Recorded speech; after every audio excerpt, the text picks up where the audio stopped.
Here this morning. I apologize a little bit for my voice. I have a sinus infection that I'm treating, and my goal is to get through this committee meeting this morning. I want to welcome everybody here. We are really here to do the people's business. We do not aim to do any gotcha kind of stuff for any of the contracts, but we feel very, very, very strongly that our job is to represent the people of the Commonwealth of Kentucky. And all we're asking is for explanations so that the people of the Commonwealth of Kentucky can understand, that is, those who are paying taxes, what their taxes are going toward. I do think we have a quorum this morning, so Clerk, would you please call the roll? Senator Meredith. Present. Senator Richardson. Senator Thomas. Representative Ballman. Present. Representative McCool. Here. Representative Rourks. Representative Petrie. Here. Representative Hart. Here. And Chairman Douglas. Present. We do have a quorum, and we are, so we can constitutionally do business. The first item on the agenda this morning is consideration of the minutes of the May 13 meeting of this committee. Is there a motion that they be considered as being approved? Motion. Second. Okay. You got those down? Okay. All right. Because I'm not going to call them all. I think I have to hear that. Okay. Who was it? Okay. Excuse me. We have a motion by Representative Ballman and a second by Representative Hart. Clerk, please call the roll. Senator Meredith. Aye. Senator Richardson. Aye. Senator Thomas. Representative Ballman. Aye. Representative McCool. Yeah. Representative Rourks. Representative Hart. Yes. And Chairman Douglas. Aye. Thank you. Excellent. Motion carries. Now, the total number of items on the agenda today amount to 709 items in the amount of $654,753,250.65. All vendors are registered with the Secretary of State's office. So next on the agenda is the deferred list from May of this year from that agenda. The first item is with the Board of Pharmacy, and it's number 4 on the May routine PSC green list. If the representatives are here, thank you for making your way. What I'd like you to do is pull your microphones a little closer to you, make sure that the green lights are on, and if you would, please introduce yourself for the people.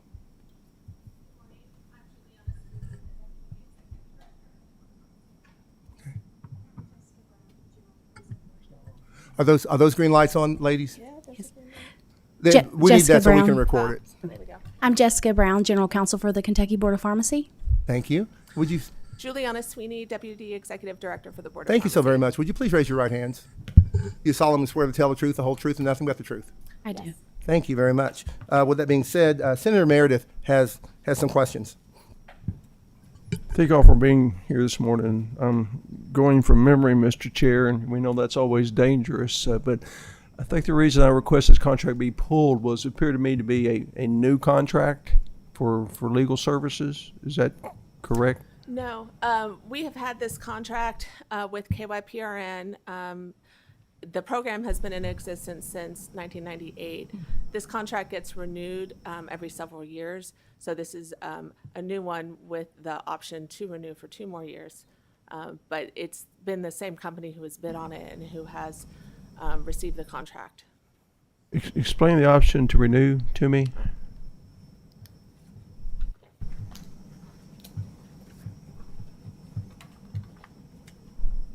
So this contract is for, has the option to renew up to 2 additional 2-year periods. So a total of 6 years, 8 years? 6 years. 6 years, okay. The reason I pose that question, those kind of contracts concern me because things change, and it's almost like a sole source contract, but that is what it is. But what role do they play, and what services do they provide to you? So KYPRN is our pharmacist recovery network. They provide The structure in the program for pharmacists or pharmacy interns who have either self-identified or been identified through action through the board that they require assistance and monitoring for drug abuse or mental health issues. And what's been the trend over the last decade? We've seen increase, decrease, stay the same? So I would say I've been in this role for the past 2.5 years, and we have in general about, is it 52 enrolled fairly consistently over the years. People come into the program and out of the program, but typically the length of time is about 5 years for a person enrolled with KYPRN. And we've had over 500 pharmacists and pharmacy interns enrolled over the length of the period of this program. And how do they come to the program? Do they self-report themselves, or? That is one avenue. They can self-report themselves. The other avenue is if it comes to the attention of the board and we open a case, then we can require them to enroll in the program. Okay, thank you. That's all I have, Mr. Chair.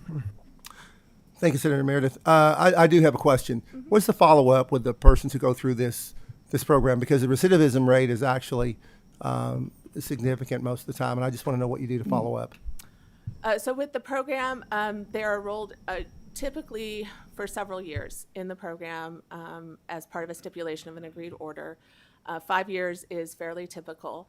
And while they're in the program, they have follow-up weekly meetings, monthly meetings, check-ins. And if the person feels like that is something they need to continue after the 5 years or after the length of time that's been agreed upon, then they certainly can. They're not kicked out of the program if there's benefit for them. And I just would add, as Juliana said, there's a 5-year stipulation in the contract when a participant agrees to enter the program. And when I spoke with the founder and the person that does a lot of this work, Mr. Fingerson, he told me that contributed to the 85% success rate of our programming, that 5 years acts as guardrails for those participants. So if there is a relapse during that time, it's more easily detected, and they already have that network and infrastructure to go back in and get the help that they need. So I think that's a really important part of the success as well. What are the options for those who aren't progressing in the program? Because not everybody progresses. Then they would come back before the board for determination. If they're failing to meet their obligations of that contract, then the board can determine additional sanctions against that person. Okay. Thank you very much, ladies. Any other questions? Motion approved. Motion approved by Senator Meredith. Second. Second by Co-Chair Hart. All those in favor vote aye. All those opposed, no. Clerk, please call the roll. Senator Meredith, Aye. Senator Richardson, Senator Thomas, Representative Ballman, Representative McCool, Yes. Representative Rourks, Representative Hart, Yes. and Chairman Douglas. Aye as well. Thank you very much, ladies, and I really wish this program some success, but I think one of the problems that we have is we get a lot of people into these rehab programs, and we put some guardrails around them, and we don't really keep them within the guardrails, and then as we're going along, we also don't have milestones that they must meet along the way, and that contributes some of to some of the failures down the road. So I really thank you all for what you're doing. Thank you. The next order of business is consideration of the agenda, including personal services contract amendment list, memorandum of agreement list, memorandum of agreement amendment list, and the deferred list, except for those items that were selected for further review. Do I have a motion to consider these contracts reviewed without objection? Okay, we have a motion made by Co-Chair Hart and seconded by Representative Ballman. All those in favor, please say aye. All those opposed, nay. Clerk, please call the roll. Senator Meredith, Aye. Senator Richardson, Senator Thomas, Representative Ballman, Representative McCool, Yes. Representative Rourks, Representative Hart, Yes. and Chairman Douglas. Aye, motion carries. We're going to move forward. I want to remind you all in the audience, it's okay to smile. We can actually see you up here. We see you up here. At any rate, the first items on the pulled list are with the Economic Development Office of the Secretary, and they are number 23, number 24, and number 25 on the routine PSC green list. If the representatives are here, would they please present themselves at the table?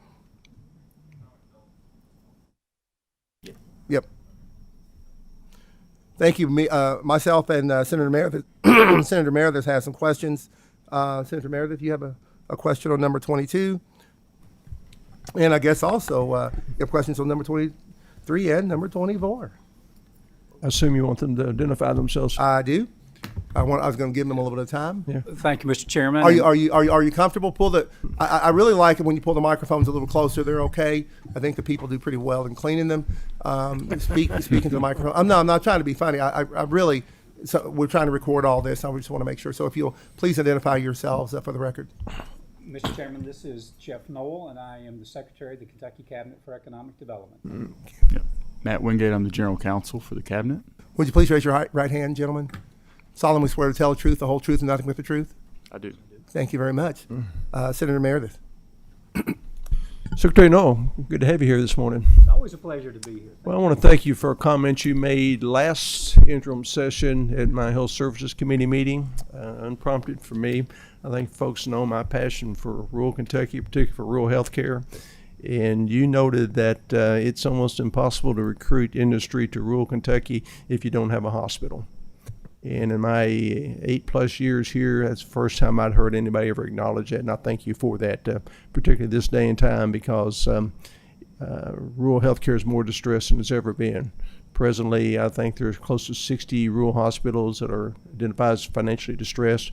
12 identified as potentially closing in the next 3 to 5 years. So, but I appreciate your acknowledgement of that, and maybe that's something we can build upon. But this kind of goes hand in hand with this, and Mr. Wingate, I know you're not surprised that I pulled these contracts yet again. It's been a point of contention for me for some time that there's such a difference in the cost of the contracts for the regional offices. You know, with this particular situation, the Awesome Center for Entrepreneurship, $735,000, but yet the Central Region for Innovation Commercialization Center in Bowling Green, which I assume serves my area, is $230,000. And I understand that the discussion we had last time, the previous time, that part of this is based on the population served, the size of it, but I don't know that that's a fair indicator. And I don't want to belabor this point, but as we're getting ready to head into the next budget session, I just want to make note that I think we need to be doubling down our investment in rural Kentucky. And obviously areas that are larger in population because they've been successful economically.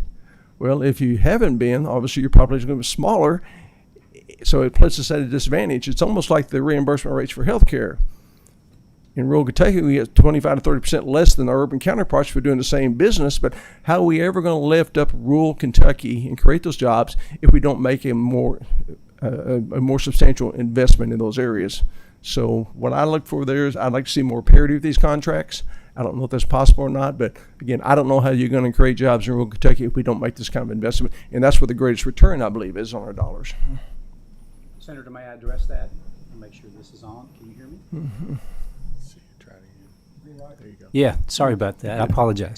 Senator Meredith, I could not agree more. And in fact, I'm now starting my 37th month in the job. It's been a whirlwind. But one of the things that I have shared in our travels across the state, and one of the things I committed to doing was meeting regularly out in the state with all the local practicing economic developers. We have committed to go out in what I call 3 different rounds in 5 different regions 3 times a year, and I attend every one of the meetings, and we have conversations with the local economic developers. We have been doing this now for the entire 3 years after we built our blueprint. And I am absolutely committed and passionate about the fact that I don't believe as we pass together, I'm not saying the legislature, I'm saying together work on legislative initiatives, we've got to move away from one size fits all. I truly believe that we need to develop, and we are working on that in our cabinet, how do we create a more prescriptive, definitive approach to rural and eastern Kentucky? Things are different in eastern Kentucky than they are in central Kentucky, than they are in rural Kentucky. And I believe that there needs to be an overemphasis on a recognition of the cost differentials the marketplace differentials, and in some cases where there is a greater human need in some of those areas across the state. And my hope is that as we can come in and make an ask, that we may not be asking for new things, but rather how do we reposition some of our programs to better reflect there needs to be enough flexibility or prescriptive language that aligns with the unique nature of each of the regions we have across the state. And I believe that in the case of the hub districts, it could and probably should be, maybe not so much in the formula for funding in terms of the hubs themselves, but perhaps we need to replenish some of the capital opportunities for rural and eastern Kentucky relative to high-tech startup businesses, perhaps even looking at build-to-suits for rural areas, because smaller and mid-sized companies that would go to rural and eastern Kentucky do have barriers as it relates to acquiring or building new buildings. So I could ramble on and on about my passion, but I fully agree with you. And as it relates to the hub districts, one of the things that we have been doing a lot more of, or I have, is visiting with the hubs, traveling across the state, understanding where their strengths and weaknesses. And I would tell you, all the hubs do a great job, but there may need to be some either additional programming or additional resources in some of the eastern and rural areas to help make them even more successful. I would take a step back, though, and say I always appreciate those who learn to help themselves. And a lot of these hubs have gone out and found federal funding and private funding to go out and do some of the kind of programming they're doing. I mean, the program in Western Kentucky and Bowling Green, great partnership with Western Kentucky University. SOAR, went out and got a huge federal grant to be able to combine workforce development with small business startup, high tech. So long answer to a short question. Completely agree with you, and you can expect to see us making some recommendations in this space with the upcoming session. I look forward to that, and I thank you for the job you've done. I've noticed, and I appreciate your commitment. And I could cite thousands of statistics for you, but I won't bore you other than when I came to the Senate in 2017, at that time, 50% of the income in Kentucky had been exempted from taxation. And only 40%, over 40% of our working age adults were not in the labor force. I left a very small percentage carrying the full financial burden for the state, and that's working families in Kentucky. Yes. Well, to address that, again, the poverty is the biggest issue, and it's more noticeable in rural Kentucky. If we can address the poverty, get people back to work, then become taxpayers, also reduce the requirement for entitlement payments, so it's a double whammy and great return on investment. And I remind people all the time that folks like Walmart and Dollar General, they didn't make their fortune off of urban areas. It's off of rural areas. The potential is there. We'll just make that investment. But I appreciate your commitment and look forward to this next budget session. And Senator, I'll just close quickly. Whether you're in urban area, rural area, eastern Kentucky, our neighbors and residents deserve the very best. It just so happens, I believe, that in order to do that, you have to have adjustments and or differing ways in which you provide resources to meet the unique nature of each one of those areas. Because if urban areas grow, if rural areas grow, and eastern Kentucky grows, all of Kentucky benefits as well. Well, I believe every dollar we spend in this Commonwealth, there should be a measurable return on investment. Yes, and I think the greatest return is potentially in rural areas for the reasons that I mentioned. Thank you, sir. But thank you. That's all I have here. I want to ask, I also have a question on number 22. My initial question was going to be how many of the startups, because we're looking at these hubs, remain viable over time. But first of all, I really want to say I appreciate what you're saying in terms of the assessment and the evaluation of the variable guardrails of the different regions of the Commonwealth. Often we do have the one size fits all kind of approach, and it just doesn't really work very well. I do want to make one comment, and that is we're always talking about additional funding for certain programs, and I think sometimes what we need to start looking at is a shifting of some of our resources to those areas, because adding more doesn't necessarily make it better. Mm-hmm. Sometimes we're throwing money down the hole because the hole's big, and no one's trying to help in that hole. So I just want to introduce the the words of, instead of always adding money, perhaps shifting some of the resources. You probably don't have a percentage of the programs that remain viable. I'd like to get that at some time, if you would, Mr. Secretary. We welcome that. There was 193 startups that have been benefited from the hubs over the last 2 years. I think the most important number is that not from us, but they were able to raise almost $350 million of private capital. And I've got a number in my head about how many of those startups are still viable and actually progressing, but I'd rather get back in a written report to summarize them and do it by each of the hub districts if I could, so that we could identify the number of small business startups that are still active and progressing. But to be able to have $350 million of private funding for these startup ventures means that the programs have done an excellent job guiding those entrepreneurs through the stages and steps that you need to do in order to then, as I always like to say, get somebody to go in their pocket and come out with some cash and provide it for you, either your program or investment. And I believe the role of government is not to be the entire doer. I think it should be the seed elements to leverage private funding that goes in, and we've done that in this program. And I will get you the answer, and it'll be written by each of the hub areas, sir. Thank you so very much. Senator Thomas has a question. Really more of a statement, Mr. Chair, but I do want to say this, and Senator Meredith, I think you'll appreciate this. Since May 1st, I have traveled to Bowling Green twice and to Hopkinsville twice. And of course, I can't drive through Litchfield without thinking about you. Okay. And I know your passion and rightfully so about rural Kentucky. And I know we've got that beautiful battery plant, coming to fruition. Of course, as I said, I've seen it twice going to Bowling Green. And I was wondering, and I'm use Hardin County, although they may not be the best example, whether there's a push by the Chambers of Commerce for more regionalism, there in that Hardin County area, much like what we're doing in Commerce Lexington now, where we're taking a more regional approach in terms of developing, not just Fayette County, but we're talking about including Montgomery County and Fleming County and those areas, about maybe developing or trying to develop satellite industries that would feed into the battery plant there in LaRue County, or Hart County, or Grayson County, all those kinds that are contiguous to Hardin County. So I don't know if that's something that you can take the lead on or work with your Chambers of Commerce, but it seems to me that would be a great way to bring more jobs and more industries to those counties that are contiguous to Hardin County by having feeder industries or satellite companies in those counties. I think that's at least something that ought to be explored or considered. It absolutely is, and we would welcome the chance to work with any member of this panel.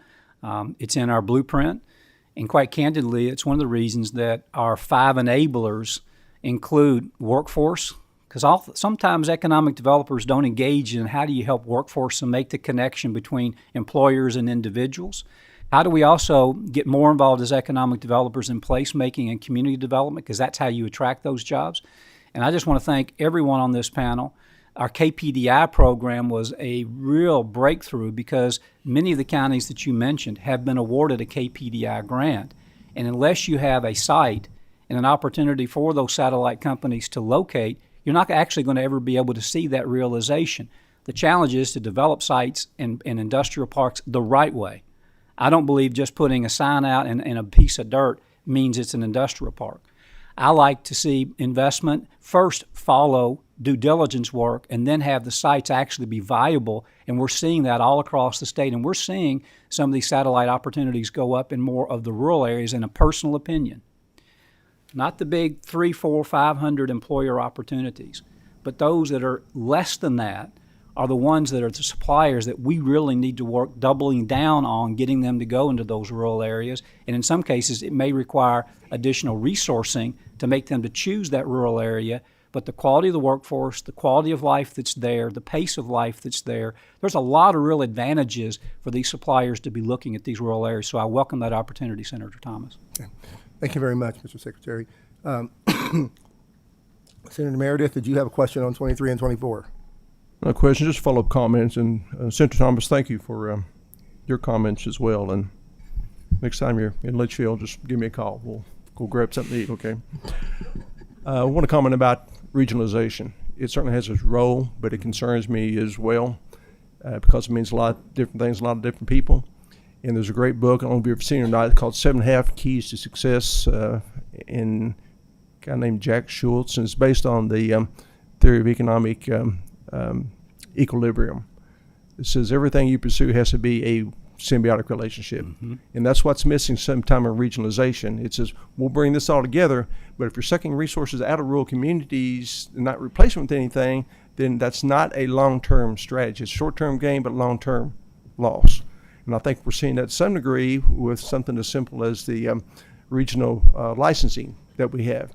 It sounds great in theory, but for some elderly people and the poor, it's difficult to drive 30, 40 miles up the road. So if we're going to do that, what are we going to give rural communities in place of that? So that's just a caveat. I embrace regionalization, but it's got to be a symbiotic relationship. And to be very clear, my view on regionalism is written, and I've given some speeches on it. I don't believe regionalism should be boundaries that are hard and fast. I believe that regionalism is what embraces and encourages transactional opportunities in which shared opportunities are very well defined, and the shared responsibilities of obtaining those shared opportunities are an absolute requirement. And so I don't believe that you should just simply say, well, let's do it for the sake of regionalism, or let's allow certain areas that have more natural assets to suck out some of the benefits that would come from those rural areas. Quite the converse. What is it that those areas can do for those rural locations? And then what are the local leaders wanting to do? I really believe strongly there are certain rural communities that, aligning with a more urban area or higher population area to get more of the jobs, we should be focusing on housing, health care, and quality of life in those surrounding areas. And I don't worry as much where people go to work as long as they put their heads in the beds in my community.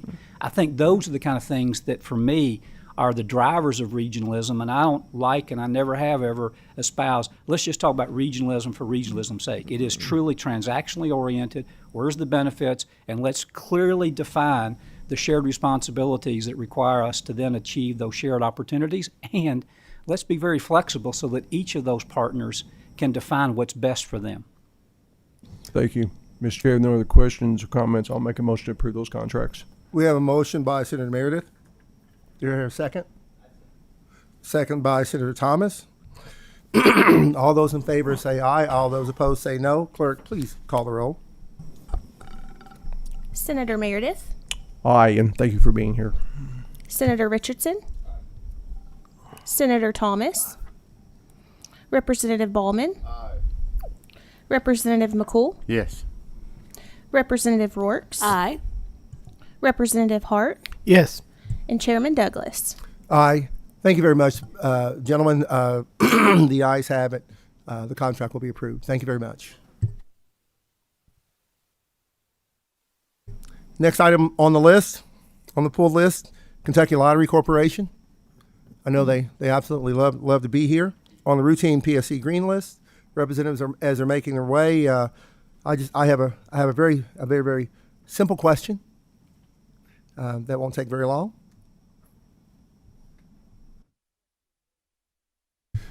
Yes, good morning. Thank you very much. Would you please identify yourselves for the record? Yes, thank you. Mary Harville, President and CEO of the Kentucky Lottery. Maggie Garrison, CFO of the Kentucky Lottery.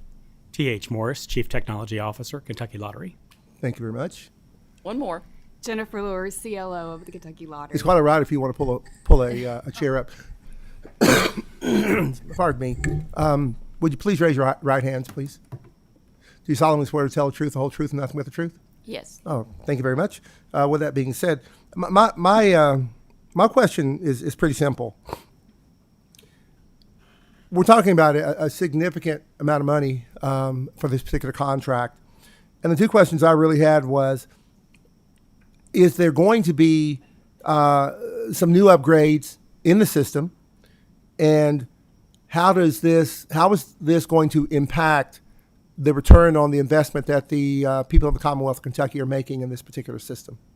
Yes, thank you, Chair Douglas, and thank you for giving us the opportunity to come before this body and speak about the Kentucky Lottery.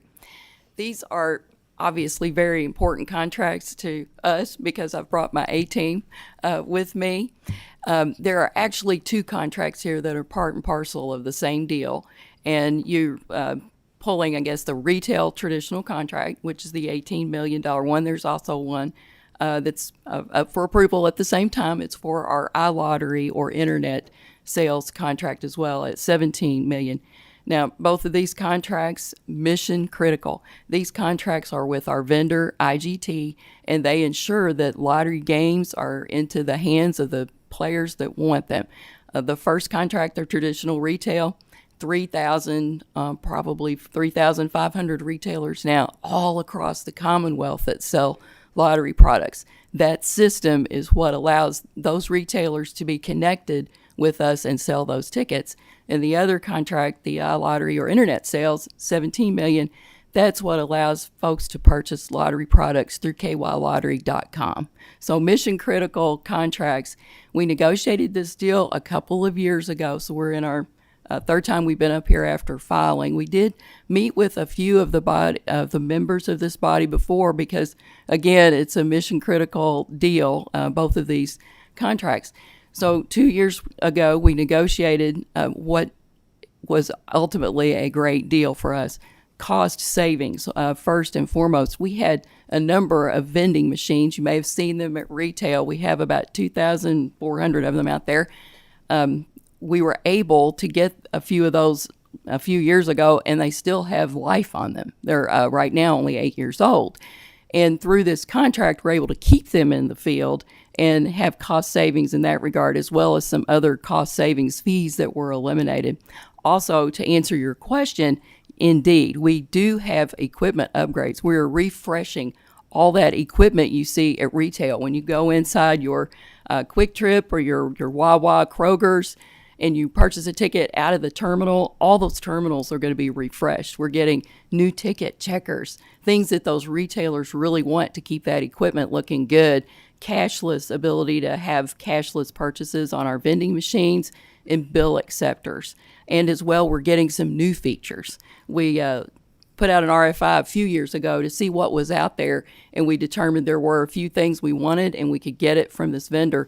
One of the things we're getting in the way of an upgrade is connected play that will allow our players that same convenience they experience in many other industries to be available to them when they're purchasing lottery, like being able to use their iLottery wallets to pay for purchase at retail and vice versa. So equipment upgrades too.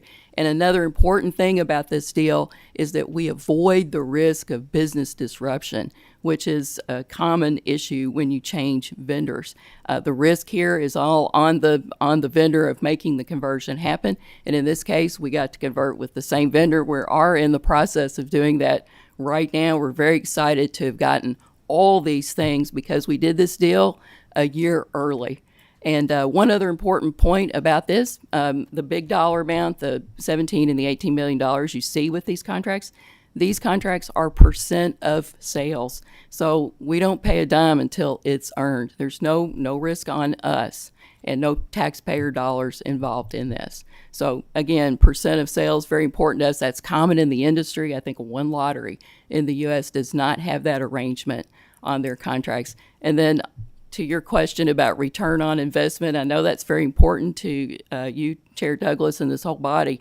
The return on investment is that we have seen growth year over year with this vendor. We continue to see that growth, and this year we're anticipating meeting our Frankfurt expectation of providing $360 million to college scholarships and grants for the need-based scholarships, the key scholarships, the work-ready, the dual credit, the teacher scholarship, and the National Guard scholarship that we fund. So that was a high-level overview. If you do have more specific questions about those contracts, I've brought the experts.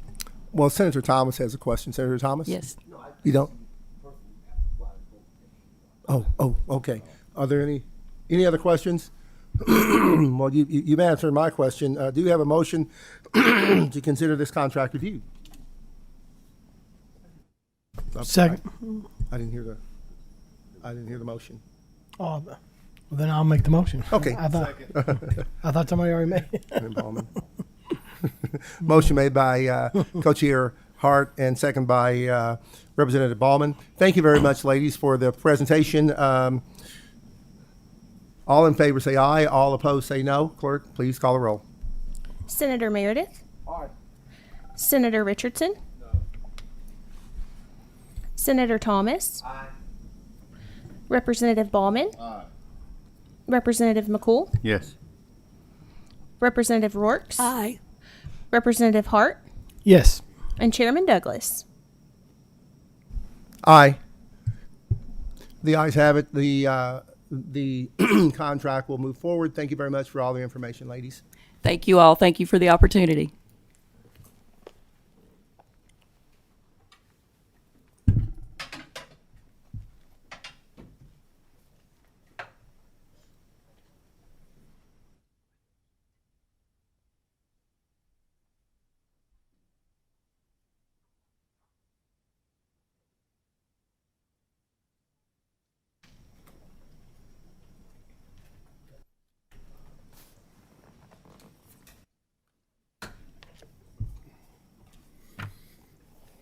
Squeeze in here.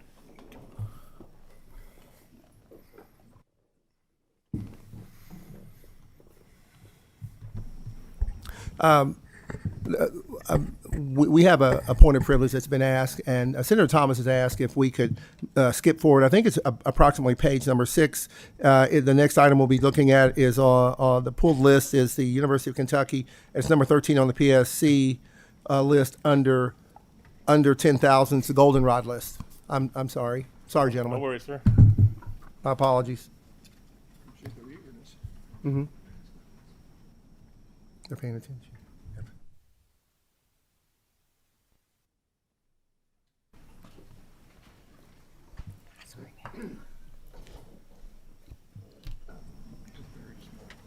Okay, they're here.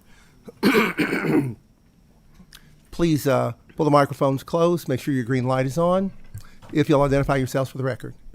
Good morning. Jennifer Fraker, Director of Government Relations at the University of Kentucky. Good morning. Barry Swanson. I'm the Chief Procurement Officer for the University of Kentucky. Thank you both for being here. Would you please raise your right hands? Do you solemnly swear to tell the truth, the whole truth, and nothing but the truth? Yes. Okay. Thank you very much. I think Cohort Chair has. Yeah, I just have one question, and it's more to help clarify things for me than anything. Are the members, are any of the members of the license, are any members of the firm licensed to practice in Kentucky? And if they're not, are they being supervised by attorneys that are licensed to practice in Kentucky? I am not aware that any of them are licensed in Kentucky. I think they're located in Washington, D.C. They operate under, with our Office of General Counsel. Bill Throw, our General Counsel, would be coordinating with them and his staff. Shannon Stamper probably primarily. Okay. I guess, does that create a problem if there was ever any type of litigation if they're not licensed in Kentucky? Should there be licensed? And I'm not an attorney, that's why I'm asking for some clarification. Should there be some type of attorney associated with this that is licensed in Kentucky? Well, if litigation were to come about, hopefully never, they would have to make, if they're not licensed in Kentucky, they would have to affiliate with a local attorney. Okay. I mean, that's my understanding. Okay. And their primary responsibility is just to handle the stuff basically in D.C., more or less? That's right. So specifically related to the Federal Communications Commission. Okay. That answers my question. So. Any other questions? No other questions? Okay. That being the case, do I have a motion to consider the contract reviewed without objection? So. Oh, do you have a question? No, Yep. He may move. Okay. I'll second it. Okay. We have a motion by Senator Thomas. We have a second by Co-Chair Hart. All those in favor say aye. All those opposed say nay. Clerk, please call the roll. Senator Meredith. Aye. Senator Richardson. Senator Thomas. Aye. Representative Ballman. Aye. Representative McCool. Yes. Representative Rourke. Aye. Representative Hart. Yes. And Chairman Douglas. Aye. Contract will move forward. Thank you all very much for being here. Thank you. Thank you.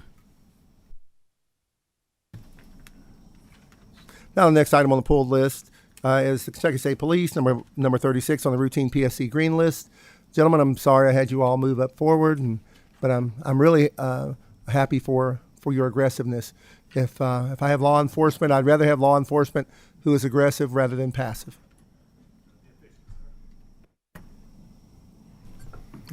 If you would, make sure that the green lights are on, and please identify yourselves for the record. Major Bruce Button with the Kentucky State Police.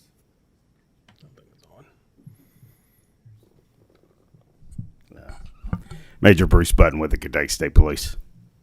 Captain Don Wilson, Kentucky State Police. Nathan Goins with the Office of Legal Services for the Justice and Public Safety Cabinet. Do you solemnly swear to tell the truth, the whole truth, and nothing but the truth? Yes, sir. Thank you so very much. Representative McCool has a question. Thank you, Mr. Chairman. First of all, I want to just thank you for being here and thank you for your service to the Commonwealth. I did not pull this for any kind of alarm or anything. I'm just interested in the program and hoping to get a overview of how is it working. This is for the trooper who's retired, has come back for 5 years, and how is it impacting the recruitment for new troopers? Give us some upbeat on this if you can, if you don't mind, just a few comments. I'm not sure about how it's impacting recruitment, but the program's been in place since around 2009. It's maintained a steady amount of retired troopers. Over my tenure over the finance department, I've seen it approximately 75 for all 6 years that I've been there. So it ebbs and flows a couple, but it stays around 75.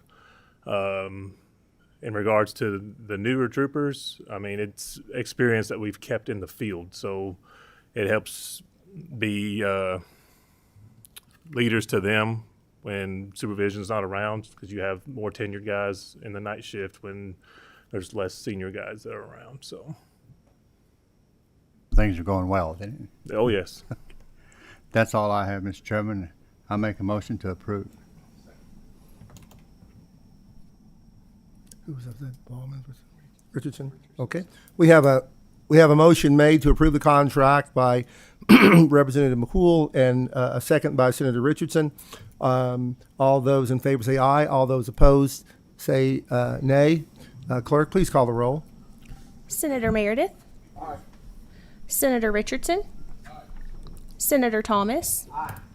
Representative Ballman. Aye. Representative McCool. Yes. Representative Rourke. Aye. Representative Hart. Yes. And Chairman Douglas. Aye. Thank you very much, gentlemen. The ayes have it. I appreciate the time that you've taken, and I appreciate the things that you do for our Commonwealth. Thanks, sir. Thank you.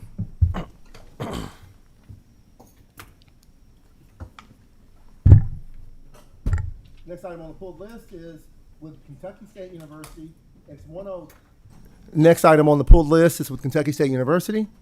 It is number 102 on the routine PSC green list. Representatives are making their way to the table.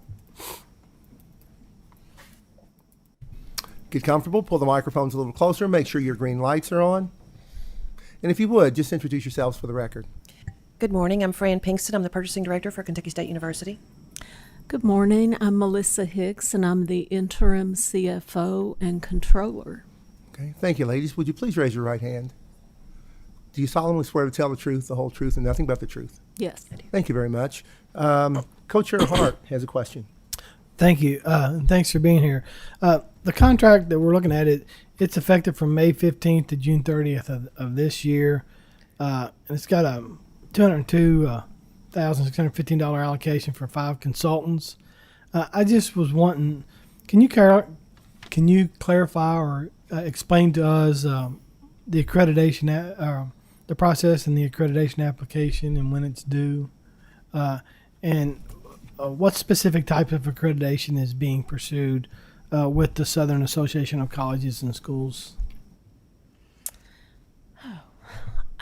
So the SACS accreditation, my understanding, is for the university's accreditation. Can you hear me? Yeah. The audit is a required part of that accreditation. So completing the fiscal year 2024 audit is necessary in order to achieve that accreditation. Okay. And with, I guess, a disclosure statement in 2024, it allowed KSU's accreditation to continue placing the institution on a warning. Can you tell us where you're at in that process or the status? And Honestly, that's more of a question for the academic side of the house, but I can tell you what I know about it. Okay. I know that if KSU does not complete their audit on time, which is the due date is September the 1st, I believe that the university will then be placed on either probation or sanction with SACS. Okay, and the company that you're working with, or this audit that you're going through, that's to accomplish that and have it on time. Yes, and that is obviously not the only reason that we need the audit completed, but that is the impetus for the 9/1 due date. Okay. All right, Mr. Chairman, they've answered my question. So, Thank you very much, Co-Chair Hart. Any other questions regarding this contract? No? Well, do I have a motion to consider the contract reviewed without objection? So moved. I'll second if he wants. Either way. Okay. Senator Hart seconded, but I'll give it to Representative Hart or Co-Chair Hart seconded. I'll give it to my colleague in the Senate, Senator Meredith, actually making the motion. All those in favor say aye. All those opposed say nay. Clerk, please call the roll. Senator Meredith. Aye. Senator Richardson. Aye. Senator Thomas. Representative Ballman. Representative McCool. Yes. Representative Rourke. Yes. Representative Hart. Yes. And Chairman Douglas. Aye. The ayes have it. Thank you very much, ladies, for coming and presenting the information. Thank you. Hope you have a wonderful day. Next item on the pulled list is with Kentucky Community Technical College System. It's number 103 on the routine PSC green list. Representatives are making their way to the table. Again, I will remind everyone, pull your microphones forward, make sure the green lights are on, and please introduce yourself for the record. Hi, my name is Jennifer Linton, and I'm the Executive Director of Capital Procurement Services for KCTCS. And I am Andy Casebeer. I'm the Assistant Vice President for Facility Support Services for KCTCS. Thank you so very much. Please raise your right hands. Do you solemnly swear to tell the truth, the whole truth, and nothing but the truth? Yes. Thank you very much. Co-Chair Hart has some questions. Thank you, Mr. Chair. I wanted to invite you guys here today to give us a brief presentation. We met before or last week, and they presented to me, and I think they might have presented to you as well, a way that they propose to handle contracts moving forward, and I think it will be a benefit to this committee. So I pulled the contract just more or less to give you the opportunity to present that information to the committee so that they can all hear what we heard. So at that, I'll turn it over to y'all. Okay. So one thing that we wanted to talk about too was that there are two ways that we procure architectural and engineering services. And I know that there's been a lot of questions on the price contracts for our architectural and engineering services. Of course, the main way that we do it for our larger projects is through an RFP. And then you see those contracts on the routine green list for just routine contracts. The other way that we procure architectural and engineering services is through the statutorily defined master agreements, price contracts. And Andy's going to talk about the process that we go through to procure those contracts or select those contracts. So over the years, we've watched this committee closely, and we've seen your concern about when institutions like KCTCS or other universities use price contracts that the committee doesn't see a lot of transparency and feels like you're approving budgets instead of actual contracts. So what we are proposing is we've taken our clues both from 164A, which defines how we should procure architectural and engineering services, and also from KRS 45A to develop a process that we are hopeful will satisfy the committee's need for transparency and for being able to look at individual projects. So we provided you with a PowerPoint, but for time's sake, rather than walk through a PowerPoint, I'm just going to kind of give you a summary of this and then open it up for your questions. I appreciate that. We all Yes, sir. appreciate that. Thank you. Time is valuable here. So first of all, we took some clues from KRS 45A 837, which provides that you can use price contracts for architectural and engineering services with limits of $150,000 fee per discipline for a project and no more than $300,000 per discipline for a year. We've taken that a little bit further, and KCTCS's system also indicates that over a biennium that we would have a lower limit rather than 300 plus 300 for the same firm for the same discipline, just because we want to spread the work around. So we use this system when we have a project, and I'm going to give an example on Senator Douglas in Bowling Green. I've recently had a situation where two sinkholes, I know you're probably familiar with sinkholes, have developed near one of our buildings there on our Sky CTC campus. And so I very quickly need to get a structural engineer there to look at the building that may be affected. And I also need a subsurface engineer there to do some subsurface work so I can see how these sinkholes are affecting that building. So rather than put out an RFP, which takes multiple months to do, using this system, I can have my project manager look at a pre-approved list of consultants that we have had a committee review and determine that they're capable of providing these services for the Commonwealth and for KCTCS. And he goes through, or she goes through, and looks at 3 firms, their qualifications, and shortlists 3 firms, and picks one of those that that person would recommend. Then it goes to our college representatives who take a look at the same 3 firms and the recommended firm and come to an agreement with our project manager about that. And if they sometimes go back and forth to determine that. And then it goes to my director of capital projects, design and construction, who does the same thing.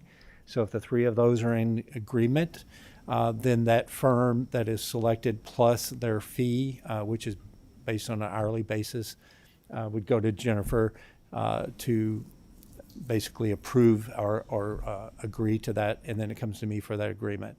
So we have the firms that are selected by a selection committee, kind of following 45A 800 through 840, a 5-person group that comes up with qualifications and provides us a list, and then we use this abbreviated version of the same thing to determine which firm we should select for that specific project. And we use these for small projects that we need to move forward on.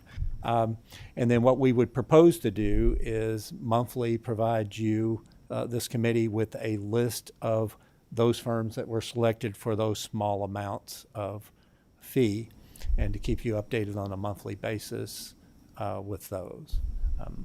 And we provided right before the meeting to staff a report that shows all of those projects that have been issued for February through May to give an accurate accounting of all the purchase orders that have been issued off of these price contracts. Right, and so what we're trying to avoid is the practice of providing you with because these purchase or price contracts are a maximum not to exceed annually type contract, rather than providing you with the contract with that full amount, which is like a budget.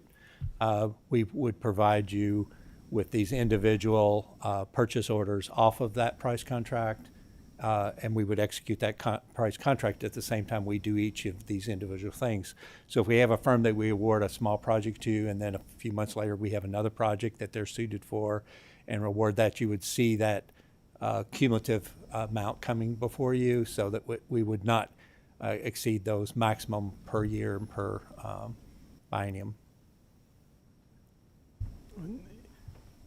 Yeah, I really like the approach, because it'll sometimes, with not knowing the before and the after, we're calling you here and asking the same questions. Mm-hmm. So I do like the fact that it's going to be a running total, and we'll be getting this information monthly, and that's one of the reasons I wanted to bring you in front of the committee to present this.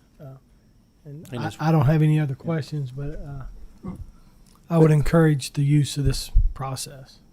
Do you have any other questions for these presenters? Well, I want to personally thank you for meeting with Co-Chair Hart, and also meeting with myself and some of the others on this committee. We we in the General Assembly want to assist in getting these contracts through. We just want to make sure that we are being good stewards with the money that the working people, the taxpayers of the Commonwealth of Kentucky, are entrusting in us. And I also want to thank you for the time that you're taking to think about innovation. We want that from all of our all of those who bring contracts to us. How can we better serve the people and be efficient with the money that we're getting? So I want to thank you both here. With that being said, do I have a motion to consider the contract reviewed without objection? So moved. Okay. Second. Okay, Co-Chair Hart made the motion. Senator Meredith made the second. All those in favor say aye. All those opposed say no or say nay. Clerk, please call the roll. Senator Meredith, Aye, and thank you for being responsive to our needs. Appreciate it. Senator Richardson, Senator Thomas, Representative Ballman, Representative McCool, Yes. Representative Rourks, Yes. Representative Hart. Yes, and could I make one brief comment? Go ahead. I just, as we move forward, I hope that we can maybe farm this out to some of the other agencies within the state government and even other universities and stuff. This is a way that we can streamline some of this and keep a running total and not have to bring everybody in here as much as we do. Although we love to see everybody, but there's other things, and we want to make things more efficient. And this is a really good approach, and I just want to strongly encourage other agencies to look at it as well. I vote yes. And Chairman Douglas. Aye. Contract will move forward. Thank you so very much for the clarifications and the presentation and the innovation. We appreciate that. Thank you all. Next item on the pulled list are with Morehead State University. They're number 114 and 115 on the routine PSC green list. Representatives are here.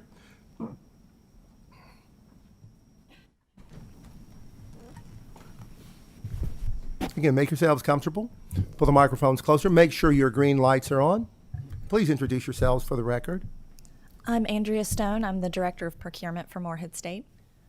My name's Kim Oatman, and I'm the Associate Vice President for Capital Construction, Morehead State. Thank you so very much for being here, both of you. Would you please raise your right hands? Do you solemnly swear to tell the truth, the whole truth, and nothing but the truth? I do. Thank you very much. My questions are pretty consistent, and they're actually pretty simple. I look at some of these contracts,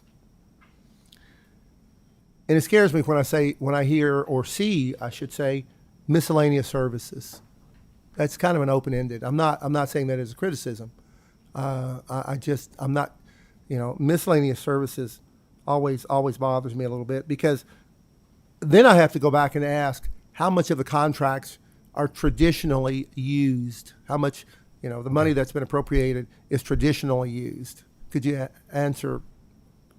Sure. Thank you, Mr. Chairman and members of the committee. We annually use these for, it says miscellaneous renovation improvements. That's predominantly what we use.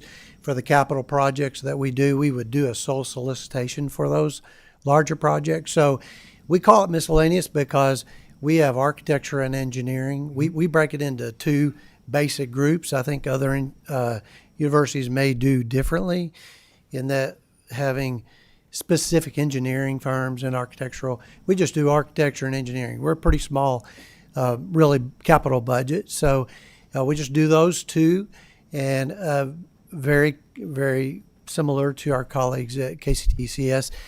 We like to get one big group pool that we go through a qualifications-based selection and get a pool of consultants that we can use, architecture and engineering, and then we can use them as we need for these little projects.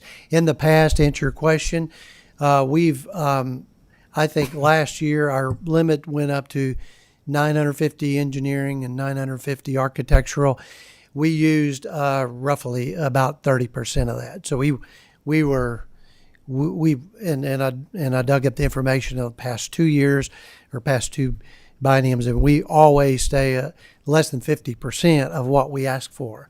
So we're just trying to get a big enough limit so that if we do have a huge need come up, then we'll be able to address it. Okay, I think I'll accept that answer. Is it, any other questions about either of these contracts? Okay, we're gonna take a look at both 14 and 15, because I think your answer answered both the Okay. questions I had about each of those, and I appreciate that. So do we have I'll actually make a motion to consider the contract reviewed without objection. Do I hear a second? Second. Second by Co-Chair Hart. All those in favor say aye. All those opposed say nay. Clerk, please call the roll. Senator Meredith. Senator Richardson. Senator Thomas. Representative Ballman. Representative McCool. Yes. Representative Rourke. Aye. Representative Hart. Yes. And Chairman Douglas. Aye. The contract will move forward. Thank you very much. Sometimes we just need to come in and make the explanation, because we actually do have people, we have constituents who are watching what we do, and they actually do go in and review these contracts, and they need to know where this money's going. So thank you very much. We're glad to come in. Thank you. Next item on the pulled list are with behavioral health, development, and intellectual disabilities. They are number 9 on the PSC Amendment Ivory list and number 12 on the Memorandum of Agreement list, yellow. If the okay, excellent. We have representatives in here.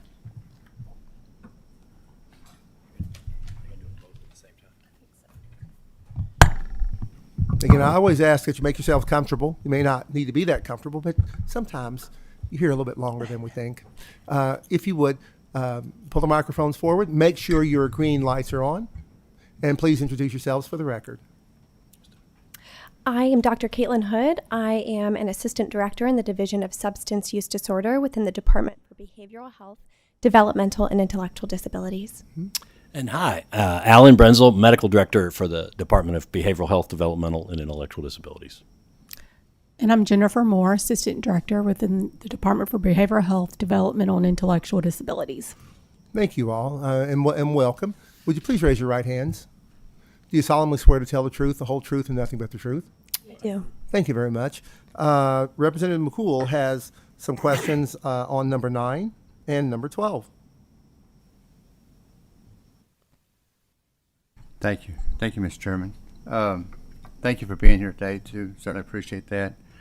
Just kind of popped out at me, you got almost $250,000 being spent for curriculum, I guess, for schools in Kentucky, but you're purchasing this through Colorado. Is that the only source, main source? Do we have anything in Kentucky? Just curious how that works. That's a really good question. So the answer is no, this curriculum doesn't exist here in Kentucky. And so this curriculum, this supports prevention initiatives that are offered in schools, in elementary, middle, and high schools here in Kentucky. This is grant funded through SAMHSA and through the COVID-19 mitigation ARPA funds. And this curriculum is aims to prevent suicidality, mental health difficulties, and substance use in our youth. This is a sole source contract, meaning that this Sources of Strength curriculum is only offered through this organization or this company based in Colorado. Thank you for that. What age groups does it cover? All age groups. So starting in elementary, going through high school. Just another quick question for Mr. Chairman. Yes. That's good. And, is most of our schools participating in that in Kentucky, or? We have about, I have the exact numbers here. We have about 18% of public middle and high schools who are currently participating, and about 6% of elementary schools. And the reason why the elementary school rate is a little bit lower is because this curriculum is new. And so it was just released within the past 2 years or so. And so we are currently working to increase the number of elementary schools that offer this curriculum in the state. And I'll just add quickly, it is a train-the-trainer model where we will develop Kentucky expertise to be able to promulgate the model through the sole source training initially, but we are training Kentucky trainers. Mr. Chairman, can I ask one more question? I promise. Yes, Representative Poole, go ahead. Thank you very much for that, and I appreciate what you're doing. How do you measure this success over time? Do you goals and? Absolutely. So one of our outcomes that we look for this grant specifically is reach. So of course, how many schools and how many students are participating. The sources of strength curriculum is evidence-based. So it's been shown in research to be an effective prevention strategy. And so this curriculum addresses life stressors and increases coping skills among students. It increases peer connectedness. It increases help-seeking behavior. So children go to adults that they find to be safe so that they can communicate with these adults and share their needs and ask for help. One study, this was a national study that compared schools with the sources of strength curriculum versus schools that did not have it. In this one study, suicide attempts were reduced by 29% in the schools that had this curriculum. And so we know that this is a really strong curriculum, and it improves the lives of our students and also of our community members. That's wonderful. Thank you so much for that. Mr. Chairman, do you want me to go ahead and ask the question on number? No, that may be a 12. Or wait. I'm not sure if that's the same group. I have a question on. Okay. Okay. One of my concerns about a number of these programs is that we're continuing to ask more and more people to parent the kids that we're having. And I know that you know that. I'd really like to see more emphasis put on how do we get the parents to either re-engage, or how do we help educate young people to understand the longitudinal consequences of the poor decisions that they're making. I'm not here to have anyone, as people say, feel bad. But it's not about feeling bad, folks. I often tell people I love the kids more than they do because I make decisions that make sense. If you really love your kids, you'll make decisions that make sense, and not decisions that are popular. And I'm not here to preach. These types of programs. Again, it's not a knock on you all. You all are doing a great job. You're being handed certain groups of people that you are becoming more and more primarily responsible for, which essentially, my problem with these contracts is that we are, in fact, incentivizing the continuation of poor decisions by a lot of people in our population. I know that's not very popular to say as a co-chair, but I'm going to say it anyway. But I want to thank you all for what you all are doing. But I would ask, that you also help us with some information on how do we at some point try to turn the corner and say that we are responsible for ourselves. Although we're responsible to other people, we are responsible primarily for ourselves, and we just need to get other people to hear that as well. Okay. Now, are you all also? Yes. Well, actually, they're two separate. So we're gonna have to. Okay. Do I hear a motion regarding contract number 9? Make a motion. Okay. We have a motion made by Representative McCool and a second by.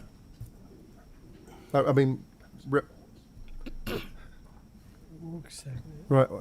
Representative Rourke, she's been so quiet today. I'm just kind of I'm a little confused. So with that being said, all those in favor vote aye. All those opposed say nay. Clerk, please call the roll. Senator Meredith. Aye. Senator Richardson. Aye. Senator Thomas. Representative Ballman. Representative McCool. Yes. Representative Rourke. Yes. Representative Hart. Yes. And Chairman Douglas. Aye. Again, I want to really extend my thanks to you all for the wonderful jobs that you're doing, given the situations you're being put in. But I also know that you all have, being the boots on the ground, you'll be able to help us figure out how can we work ourselves out of a job in this particular area. So thank you very much. The contract will move forward. And with that being said, Representative McCool, you have also questions on number 12, the memorandum of agreement list, number yellow. Yes, thank you, Mr. Chairman. Okay. in this, you got a funding increase for care, and could you please explain why the $62 million increase? And will Eastern State be increasing its bed capacity as part of this? I don't know if Yeah, so this contract is just a contract modification for FY26 to for UK to provide the management and operations for Eastern State Hospital for FY26. so it's a continuation? Yeah, yes, it's a continuation. Okay.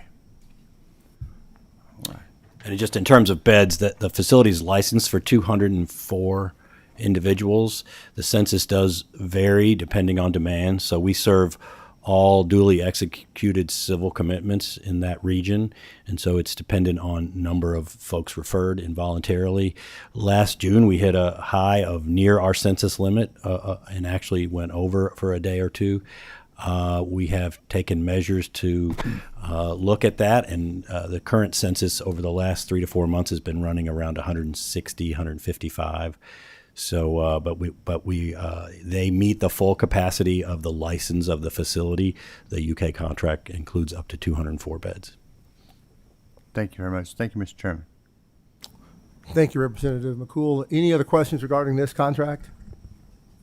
Well, do I have a motion to consider this contract reviewed without objection? Make motion. Okay. We have Representative McCool.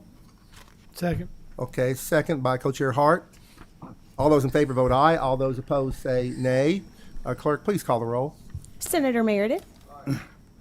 Senator Richardson. Senator Thomas. Representative Ballman. Representative McCool. Yes. Representative Rourks. Yes. Representative Hart. Yes. And Chairman Douglas. Aye.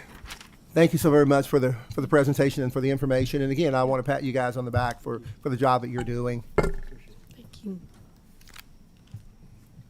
The next item on the pulled list are from the Department of Medicaid Services. They're number 11 and number 12 on the PSC Amendment Ivory list. Representatives are already making their way to the table. Make yourselves comfortable. Make sure your green lights are on. Are the green lights on? Okay. Introduce yourselves for the record. Leslie Hoffman, Deputy Commissioner for the Department. I'm not sure if they're on. Leslie Hoffman, Deputy Commissioner for the Department of Medicaid Services. Amy Richardson, Director of Fiscal Management for the Department for Medicaid Services. Thank you, ladies. Please raise your right hands. Do you solemnly swear to tell the truth, whole truth, and nothing but the truth? Yes. Yes. Thank you so very much. Actually, Senator Meredith has questions on number 11, and so do I. Thank you, Mr. Chair. And if we could, I'd like to talk about 11 and 12 in tandem because I think they're kind of related, I would hope. Go ahead. Talk about the minimum contract first. Well, both these contracts in total, it's $43 million for administrative function, and they represent a 29.5% increase and a 36.5% increase respectively, which just seems just extremely high. We're looking at potentially $880 billion cut in Medicaid funding at the federal level, which is going to translate down to Kentucky. I don't know how anybody in the world at this point in time justifies that kind of increase. And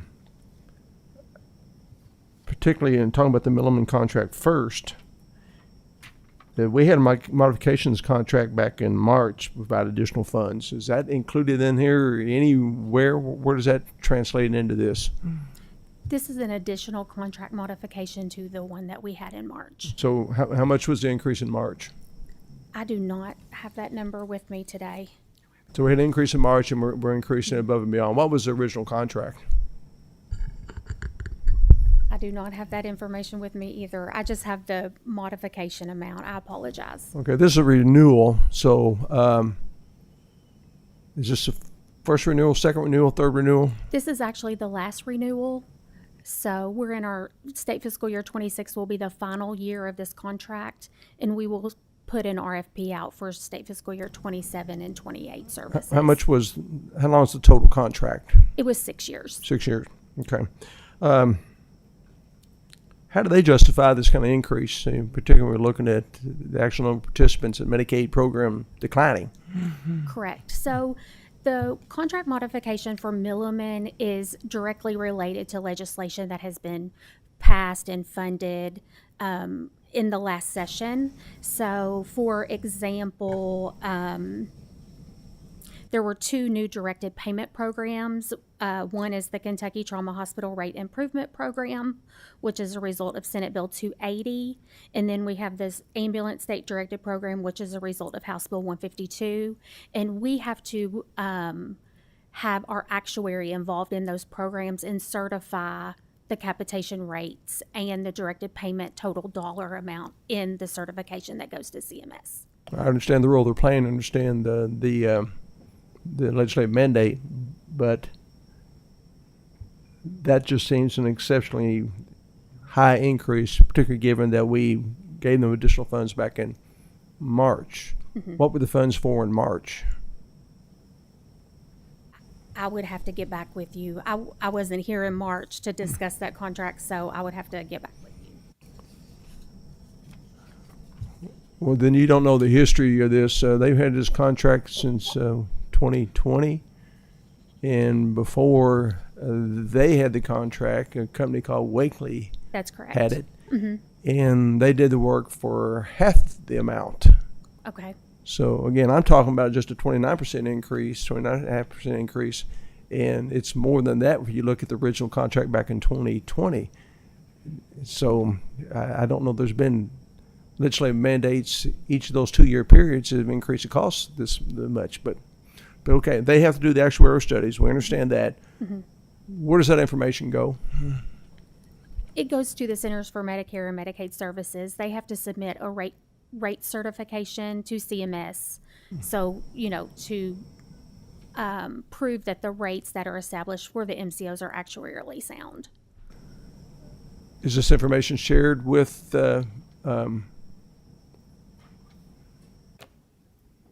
which group? Meyer Stauffer? The Milliman rate study is not shared with Myers and Stauffer. Well, they're responsible for establishing the rates, the payment rates. So how can they establish the payment rates if they don't have the actuarial information necessary to do that? Correct. So we do have a work group where we work together with these 2 agencies, and we have Myers and Stauffer on one side of the house developing we have Myers developing the reimbursement rates, and then that information is shared with Milliman so that Milliman can calculate how much of an impact that will have on the MCO capitation rates. Well, it looks to me like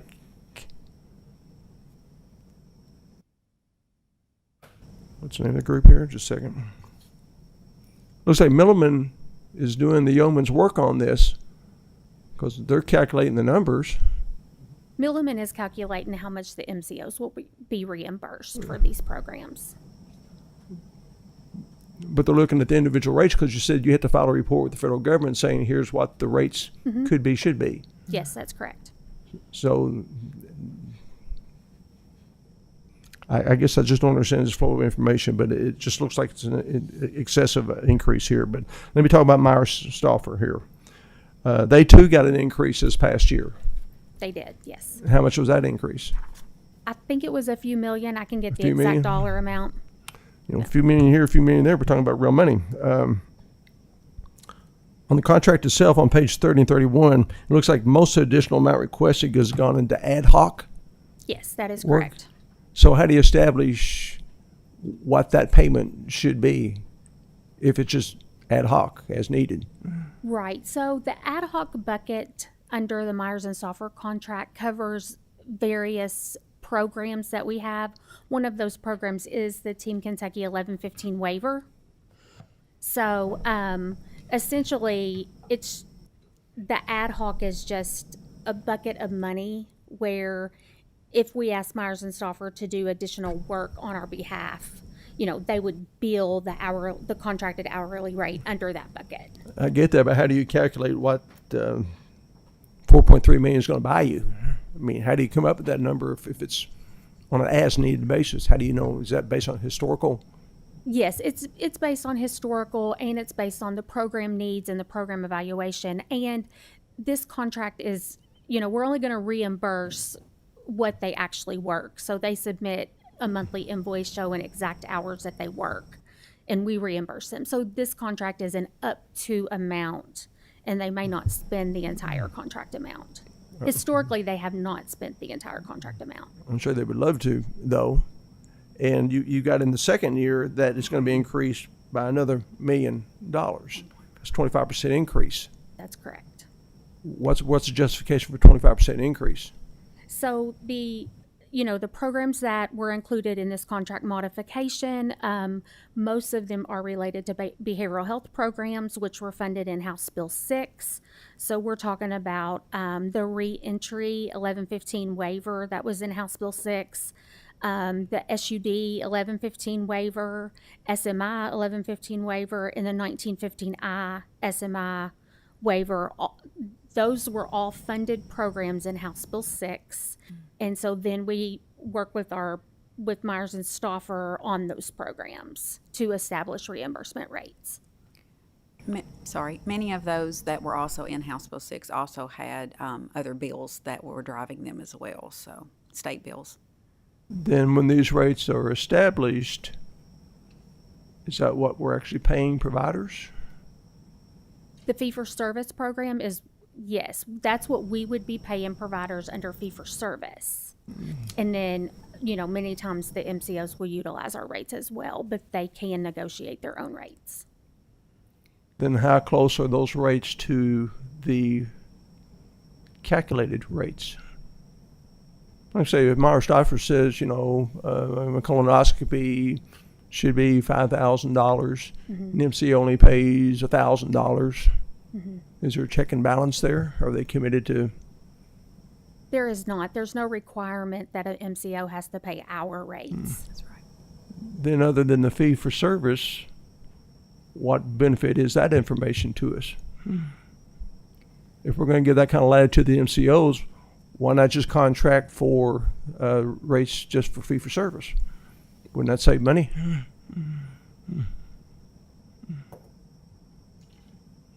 And does anybody look at the overall rates that the MCOs are paying based on what Myers Stauffer has recommended?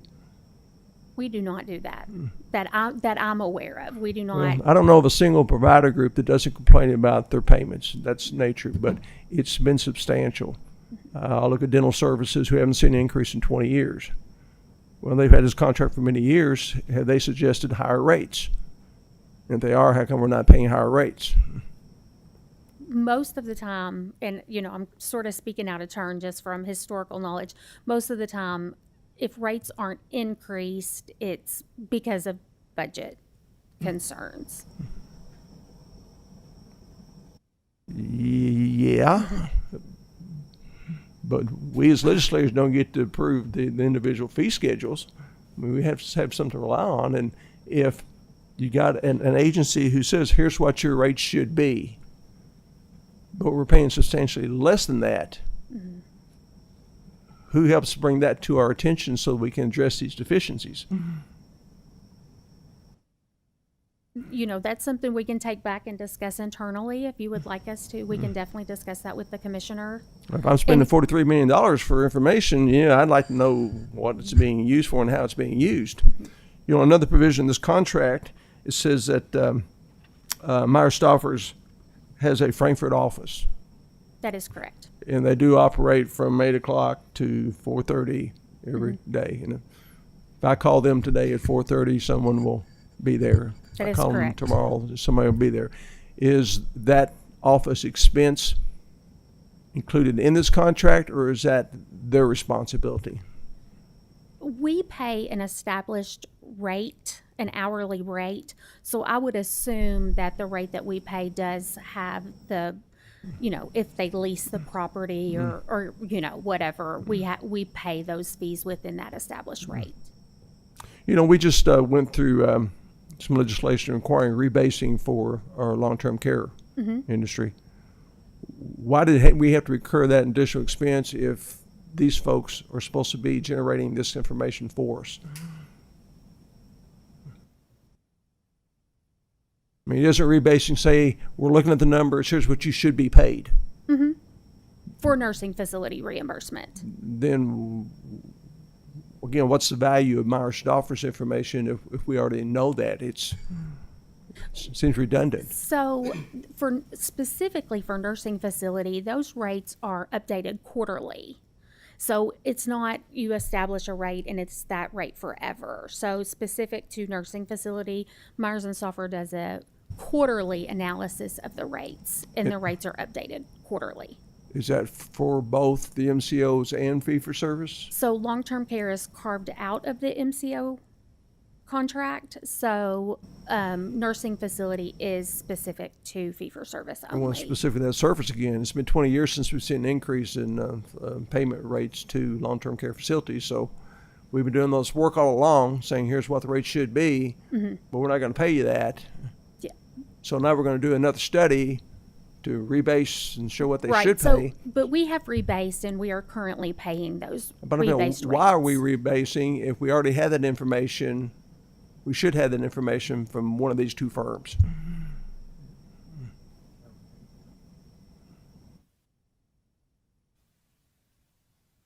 Do you really think both of these firms are meeting their contractual obligations that's outlined in the contract? I personally do. I can speak on the Myers and Stauffer side, and of course this contract has many functions in it, but their work that they complete on the behavioral health side for me is much more extensive than just rates. They also help with anything that's under our, what we call our Team Kentucky umbrella, which is all those components all those flexibilities that we have in Kentucky for things like reentry and recuperative care and SUD services that are kind of thinking outside the box. Those are our flexibilities. So they help with all those pieces, all the way from anything related to budget neutrality for the demonstrations, all the way up to compliance, anything that's under Team Kentucky. So that actually hits a lot of areas over on the behavioral health side. So I use them for probably, the majority of our behavioral health programs under Team Kentucky. It's not just about the rates for the behavioral health side. Well, the Myers-Stauffer contract in 2020 was $16 million, and now we're looking at approval for $35 million in less than a 6-year period. To me, it just seems unconscionable, and just particularly when we look at how administrative costs are just skyrocketing for healthcare, and it's one of the biggest problems we have, not just in the state but in this nation. And I don't know that we're getting our value for the money we're putting out, Mr. Chair, and I'm just alarmed that kind of increase. And if you ask each of these firms, what would they say when you ask them, how do you justify a 30% increase in your fee? Particularly since we gave them some additional money back in March. What would they say? I believe that this is new programs since March that we have asked them to work on for us, specifically directed payment programs and the new components of the 1115 umbrella. I believe that these are new things that we've asked them to do. Some of them are federally mandated. You're familiar with the Consolidated Appropriations Act, the 5121 requirement for youth that may be in detention, and that we are working with those individuals to make sure that they are safely and securely ready to go out in the community, as well as our reentry 1115. You're familiar with our incarcerated individuals that will be coming out into the community. So they've been a big part of that. These were all in House Bill 6 and also had state bills to go along with them. The SUD, Substance Use Disorder 1115, also includes a residential recovery support services, and that was in House Bill 248. So these are all additional things that the legislation brought for us, as well as the SMI, Severe Mental Illness 1115, as well as the recuperative care from Senate Joint Resolution 72. And all those are in House Bill 6. All this is in House Bill 6. We do have 2 grants that are also included that they are working with us that are 100% federally funded. for the Consolidated Appropriations Act for the youth and to assist our sister agencies like the Department of Juvenile Justice and the Department of Corrections to assist with the infrastructure. That's all 100% federal funding, as well as our school-based services grant. If you all remember, the Lieutenant Governor was very interested in us applying for that to help get an expansion of behavioral health services to our children in the school system. That's 100% federally funded as well. Both of those grants too embedded money to be paid for the contract hours. So they wouldn't be billing additional contract hours to assist us with those two grants. It's already built into the 100% federal funds that we're receiving. Well, we're reminded committee that under the Medicaid program, since this administrative fees, this is a 50-50 match. It's not 70-30, correct? Correct. This is a 50-50 match on both of these contracts, except for the two components she just mentioned that are 100% federal. So we're going to see a substantial increase, and we know that Medicaid reimbursement is probably going to decrease. And if our administrative cost increased, that means that we're going to have less money to provide services to Medicaid recipients. And Mr. Chair, one of the responsibilities of this committee is to examine the appropriateness of any exchange of resources or responsibilities, as well as the amount and duration of the contract. And I don't think a 30% increase is reasonable, and I don't have any questions, but I'm not in favor of these contracts. Any other questions? That being said, I think some of the information that you've given us this morning, actually at least given me, has caused me to even be more concerned. I'm also concerned about some of the changes that may occur at the federal level, and I'm really, really concerned about our government really overstepping the bounds in the responsibility of taking care of the public. We do have a responsibility within certain guardrails, but we, the public, have a responsibility ourselves for what is happening to us. And as I said earlier, I'm very, very concerned with some of the programs that you've mentioned, that the government is taking more and more and more and more and more responsibility for parenting our kids.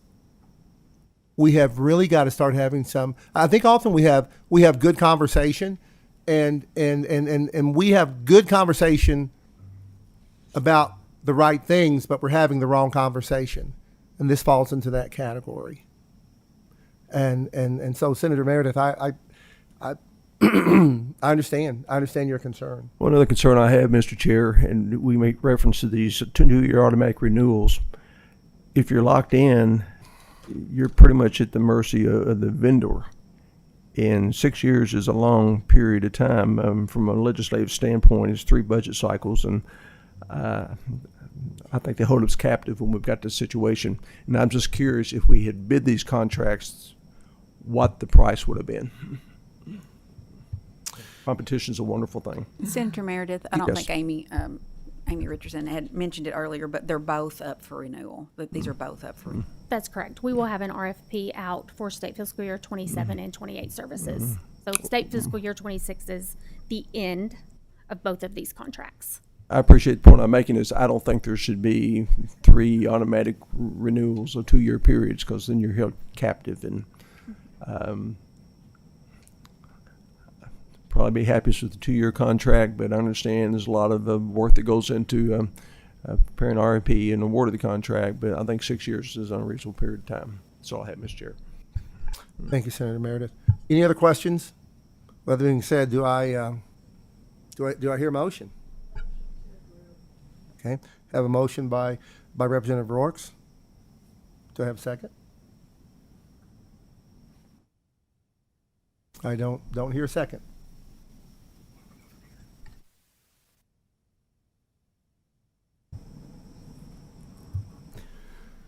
If there are no other motions and there's no second, the contract will move forward.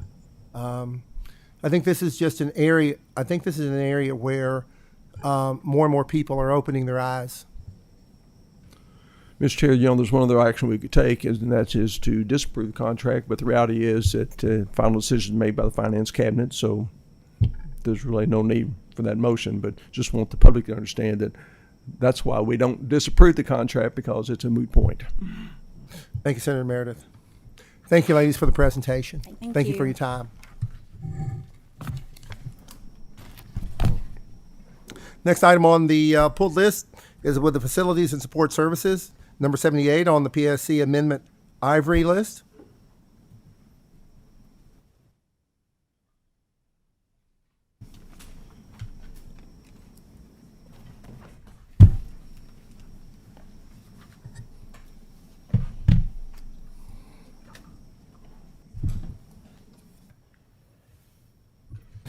Good morning. Thank you, gentlemen. Would you please introduce yourselves for the record?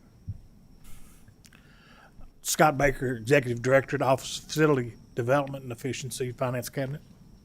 Sean Dutta, Finance, Office of Legal Services. Thank you very much. Please raise your right hands. Do you solemnly swear to tell the truth, the whole truth, and nothing but the truth? I do. Okay, thank you, gentlemen. I'll make this I'll make this quick. I reviewed the contract. I'm trying to figure out, is this contract for architectural selection or the services that the architects are going to be doing? This is for the services from the team. Okay. Could you enlighten me a little bit more on the services that they're actually going to be doing? I mean, I really am trying to understand. I'm not trying to be difficult. I see 1.5 million, and I'm trying to find out. I mean, as a doc, I don't. Maybe I'm not charging enough.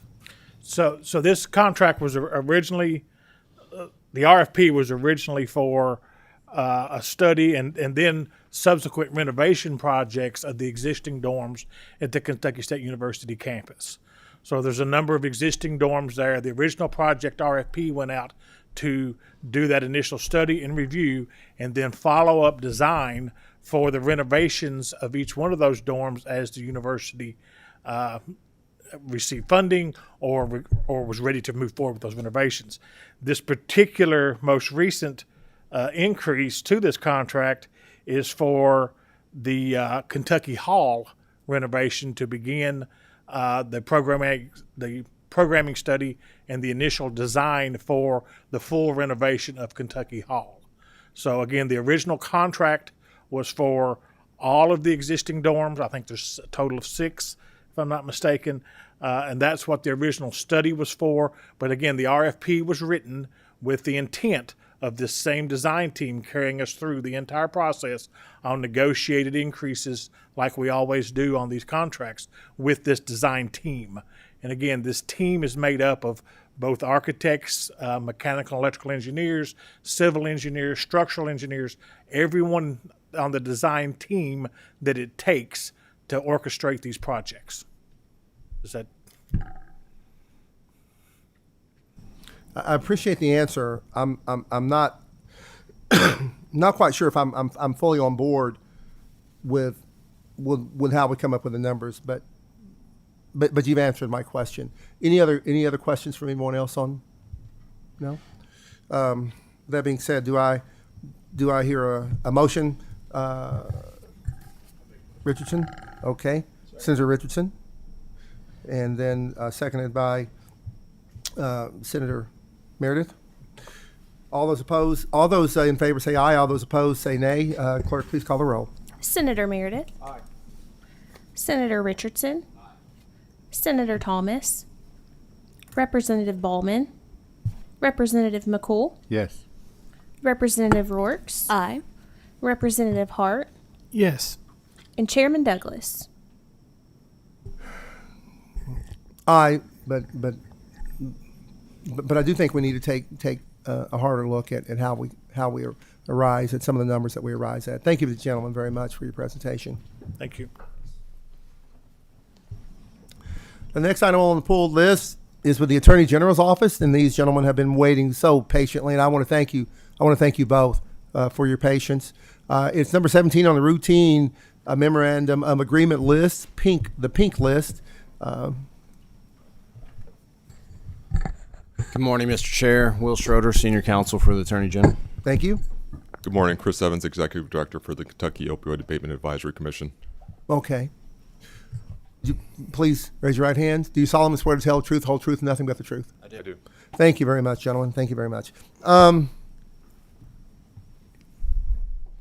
Mr. Chair, if I could maybe just give a little preview before Director Evans talks, just because I know this committee is familiar, but for your viewers on KET and maybe your constituents, this again, it can be a little confusing sometimes because it's under the Office of the Attorney General. However, it is the Opioid Abatement Commission dollars that we're talking about. So these are not taxpayer dollars. These are settlement dollars from the various opioid lawsuits that the Attorney General's office on behalf of the Commonwealth of Kentucky has initiated and successfully brought money back to the Commonwealth. Thank you very much. I think that's very helpful. Proceed. Yes, in consideration of your time, I'll be available for any questions you have. Well, I just I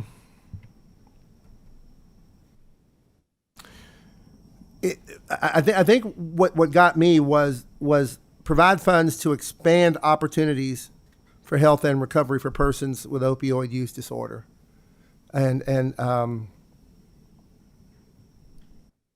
I see that we are continually providing funds to expand. And one of my big concerns that I've always had in the healthcare space is what we really are expecting of those who are receiving the benefits of the programs. And I just don't hear enough about that. My concern, again, I'm just an old country boy from Western Kentucky, is how we allow people to continue to make poor decisions, and we don't hold them accountable for them. I'm not sure that we're making headway in that particular area. So could you help me out a little bit with this program? Well, just in essence, sir, again, this is the settlement funds which are designated specifically for these types of activities. For this particular instance, we're talking about a collaborative approach amongst multi-counties in terms of looking to provide services as well as identify data to make sure that the services are being provided appropriately. So that's what the commission has supported in this, as its charter is to supply those funds under the auspices of the settlement funds. And Mr. Chair, I understand your concern. I think sometimes these short descriptions that are provided obviously don't adequately represent the successful work of the various people who are doing these. In this particular model, as you can see, 8 counties who have had a lot of success have actually been a model for other parts of the Commonwealth, model for not just working together, collaboratively together across county lines, but bringing different agencies together to see successful results. So I understand your concerns. I think when you talk about expansion, talk about reaching more people, of course, people should be held accountable. But as far as the services they are providing, they've done a great job with the success they've had and want to continue that. I'm not questioning the effectiveness of the programs. I mean, I could do that, but that's not what this is about. I sit here as a co-chair, and I read expansion,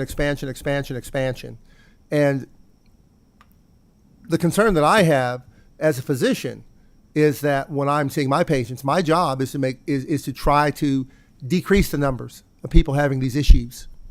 Decrease. That's what I'm always after. I don't see that happening. I don't see that happening in these spaces, and I don't really hear enough conversation about this going on. Mr. Chair, I think that's a great segue to Better Without a campaign that the Opioid Abatement Commission is taking that would maybe address some of those concerns. Again, sir, that is part of what the process is in looking for the offices. How do we find ways to help reduce numbers and reduce the need? I think one of the things we should point out as we're talking about this and highlight the 30% reduction in overdose deaths in the Commonwealth in the last year, and understand that we all celebrate any benefits and reductions of the loss of life, and with a lot of work that still needs to take place. And that's as we move forward. The Better Without It campaign that Mr. Schroeder mentioned specifically is an effort to help target young people and help reduce those tendencies towards substance use abuse. And so again, we are trying to make efforts and strides to specifically talk about what you're pointing at the commission and in the Office of the Attorney General. And just to elaborate briefly, the Better Without It campaign is, one of the Attorney General's top priorities, and it's really a pretty neat concept, working with our friends at University of Kentucky, Louisville, Western Kentucky, just to start, and we're going to expand from there. But they're targeting with using NIL money, student athletes, people that younger people look up to as role models, positive messaging through social media, and it's had a lot of we know it's had a lot of eyeballs on it from the intended audience. So it's neat to see, and it's been good so far to work with those groups. I think you also want to consider somebody. I mean, shooting a basketball is absolutely wonderful. Throwing a football is absolutely wonderful, but the number of kids who are actually going to make it in pro sports is extremely low when you look at the total population. Perhaps some of the role models that we need to be considering are not the athletes, but those who are doing other things within the community. And I think we often miss a group of entrepreneurs, we miss a group of professionals, we miss a whole group of other people who can show kids, look, you may not be able to shoot that basketball, but you may be able to shoot the basketball great, but there's 700 other people who can shoot it better than you. I think we need to get away from this athlete mentality that they're going to be the role models, because there are a lot of areas in those lives that aren't very good role models. So I just want to sit here and introduce other people that we may want to consider in these spaces. It's great to look at the athletes and say, hey, wonderful, this is great, but we don't want to take a look at any other aspects of their life as an athlete. To your point, Senator, I think that's so you're aware, the campaign is looking at making sure that this effort reflects all kids, and each kid, when they look into this campaign, can find themselves.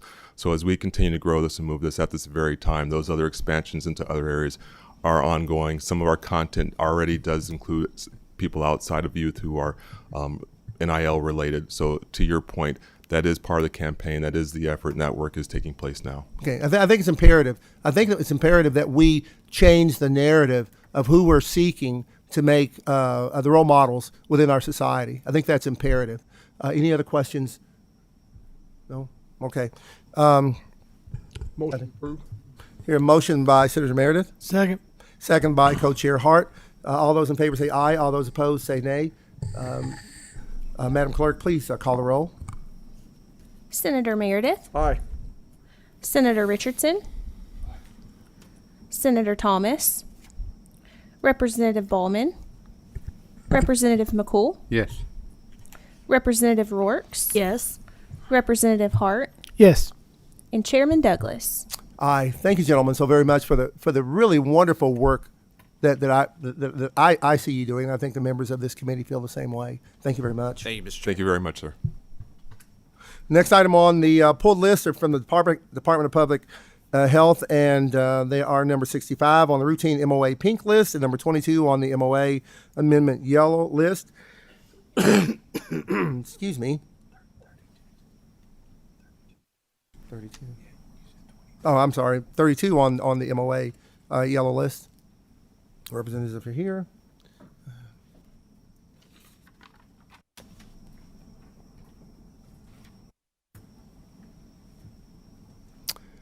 Thank you all. Make yourselves comfortable. Make sure your red lights or your lights are on, your green lights are on. If you would, please introduce yourselves for the record. I'm Mike Tuggle with the Department for Public Health, Division of Administration and Financial Management, Assistant Director. Okay. Robbie Hume, Assistant Division Director, Division of Public Health Protection and Safety.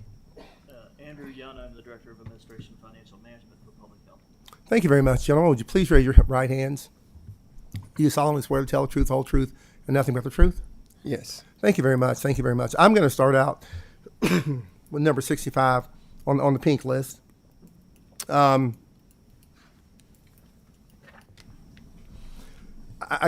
guess my question was, or is, does this also include the implementation of the program? This is actually our annual plan and budget for the local health departments. So all the local health departments participate in this. And so it's basically a placeholder for services within all the local health departments. And so they at their department or district level actually determine what type of services that outside of public health transformation what they want to do, and then we use this as a mechanism for reimbursing them. Yeah, and this, Mr. Chairman, this is a long-standing agreement of how the state health department funds our local health departments for their work they do. And I've been in public health for 30 years, and we've used this type of agreement. For No, I don't have an issue with that. The agreement description is what I just wanted to settle on, and it talked about funds to prepare an annual service plan and budget. Okay.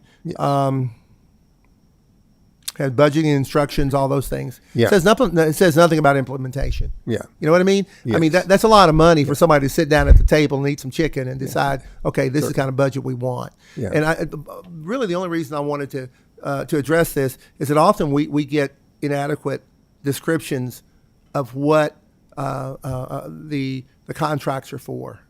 Yeah. And I read this and I'm thinking, boy, that's a lot of money just to sit down around the table or even sit down at the office and decide how we're going to have a budget. But what you're really talking about is budget planning and then implementation of that budget. Is that correct? Yes, correct. Okay. I just wanted to bring you in and put a bug in your ear that we may want to take a little bit more time when we talk about the description. I don't have a problem with the contract itself. Do we have any other questions regarding this? No? Okay. I'm going to have two separate motions on this. Then I'll make a motion. I'll make a motion to approve. Do I hear anybody for a second? Second. Okay. Coach Hart makes a second. All those in favor say aye. All those opposed say nay. Madam Clerk, please call the roll. Senator Meredith. Aye. Senator Richardson. Senator Thomas. Representative Ballman. Representative McCool. Yes. Representative Rourks. Yes. Representative Hart. Yes. And Chairman Douglas. Aye. Gentlemen, thank you for coming in. Again, we often get these descriptions of contracts that traditionally people say, well, that's just the way it's done. Not anymore. We really do read these contracts, and we want to make sure that we're serving not only you, but because in the wonderful work that you're doing, but also the people of the Commonwealth. So we just like a little bit more descriptor in the contracts. Thank you very much. Are they also doing? So you gentlemen are also doing 32. My question with 32 is just a word of caution.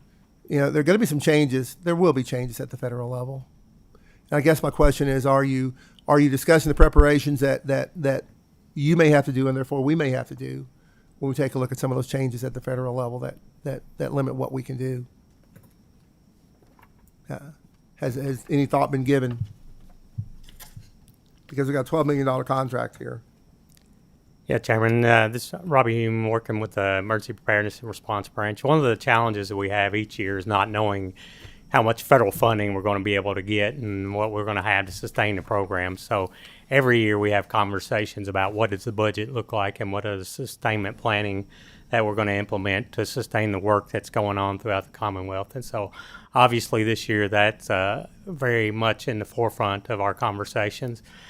Luckily, with this amendment, we were able to get some no-cost extensions that reflect funding that we had from previous years, and so we're implementing those. And along with that implementation, we're having those conversations about sustainment towards the future. You realize you're asking for a 50% increase, is that correct? Absolutely. Those are carry forwards, if you will, from previous year's funding, and those represent the high water mark, if you will, of the funding availability. It gives both the program and the stakeholders the highest level of flexibility on executing the plan. How much of this money do you use? Our goal is to use every bit of the money because that is federal funding, and so it's either use it or lose it. So we will use that either through the contract with KREF or through state funding mechanisms. Yeah, I hear the philosophy. I hate the philosophy when we're dealing with other people's money of use it or lose it. It's not. I mean, it's not your. I mean, I'm not holding you responsible for it. Absolutely. I think it's wonderful for those who aren't putting into the system, but for those who are putting into the system, it's pretty doggone onerous. Do I have any other questions regarding this? All right. Do I hear a motion to approve the contract as reviewed without objection?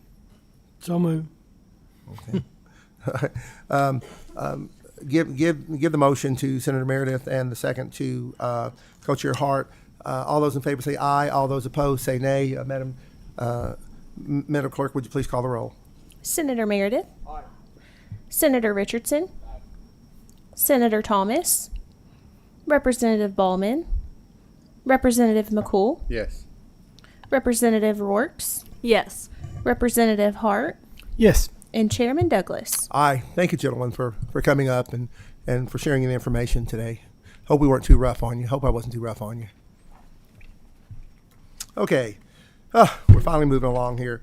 The last item on the pulled list is with the Council of Post-Secondary Education. It's number 21 on the Memorandum of Agreement yellow list. Representatives are making their way to the table. I want to thank you so very much, you ladies. I want to thank you all for the patience that you've shown. Sorry for our snail's pace, but there are just some contracts we really do need to get a little bit of information on.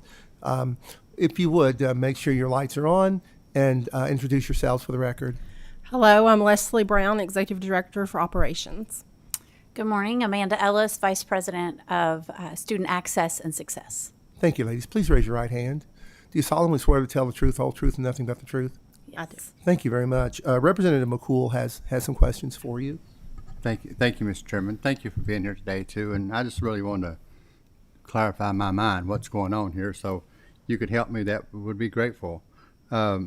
With Council of Post-Secondary Education, CPE, which is post-secondary education, but now we're dealing with K through 12. Mm-hmm. So I'm not sure if this is an increase in someone's salary or... It is an increase. We actually contract with Monroe County Schools for this position. So part of our duties, according to KRS 164, is to be that conduit to help students in the K through 12 system make a successful transition to post-secondary. And I can let Dr. Ellis speak more to that. Yeah, so part of what we've been doing for the last few years is really trying to reconnect K-12 to our post-secondary institutions and getting them on the same page to provide information to our families and students to consider their post-secondary options, whether that's 2-year or 4-year, and any type of credentialing or degree to get to the workforce. And so this is an effort that we heard from all around Kentucky when we pulled together our P20 Council, the Commonwealth Education Continuum, and the parents and students were saying that they did not know enough about the transition into college, that they were worthy, some of them, or that it was accessible. And so this work we have done is in response to that for the Kentucky Advising Academy. It's not direct service to students, but it's building the capacity of adults and awareness of information around what is provided, what's an opportunity, scholarships that you all provide to Kentuckians, and really build up that knowledge and that partnership between higher education and K-12. So we see more students transition to achieve their credential or degree or whatever it takes to get them into their career. And one thing I'd like to add to your point, we are post-secondary ed, which means that we did need someone who is more familiar with the K through 12 system to help us with those transitions, which is why we have reached out to some of the school districts for contracts such as this to help us know both worlds, because we live in one world, they live in one world, and contracts such as this helps it come together. Thank you, Mr. Chairman. Can I ask one other quick question? Yes, go ahead, please. Thank you, Mr. Chairman. And I appreciate that. That helps to clarify to me what's going on, and I understand that bridging that gap is very important. But this award is to one board, Monroe County. Do they reach out to all the districts in Kentucky? Yes, so this individual, she was a college and career coach at Monroe County, very successful. And so what she does is she works with the different institutions, and we have built out toolkits, webinars, free professional learning to bring together higher ed and advisors. We've met with our family resource centers, as well as any volunteer groups who work with any of our students, as well as she meets with Kia KDE, counselors, anybody that she can get to really share the information and help connect dots. She also works with business partners as well, and promotes partnerships of what some districts have done very well with to give opportunities for work-based learning as well. So she coordinates that work is what she does. And to your point, we actually had multiple contracts with multiple school districts, but we did not have general fund monies to support those contracts. So through the years, they have dwindled down.